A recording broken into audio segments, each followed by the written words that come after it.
Assalamualaikum warahmatullahi wabarakatuh. Kembali lagi di channel Bunda Kabari.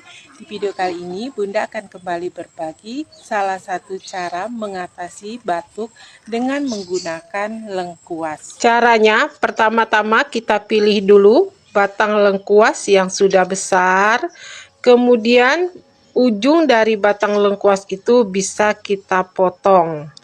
Setelah kita potong, kita bisa siapkan satu buah plastik. Kemudian plastik ini bisa kita ikatkan di ujung batang lengkuas yang sudah kita potong. Kita ikat dengan menggunakan tali, bisa menggunakan tali rapia.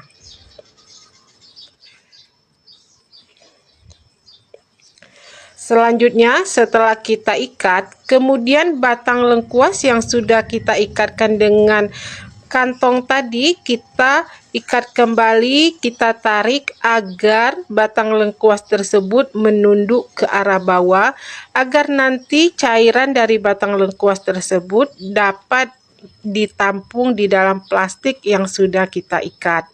Selanjutnya, kita diamkan dulu selama 1 malam. Setelah kita diamkan selama 1 malam, kemudian keesokan harinya kita bisa lihat apakah ada air di dalam kantong plastik yang sudah kita ikatkan di ujung lengkuas tersebut. Nah, air yang ada di dalam kantong plastik inilah yang bisa kita manfaatkan untuk mengobati batuk. Selanjutnya, kita bisa langsung meminum air dari batang lengkuas ini untuk mengobati batuk. Sampai disinilah video hari ini dari Bunda, semoga bermanfaat.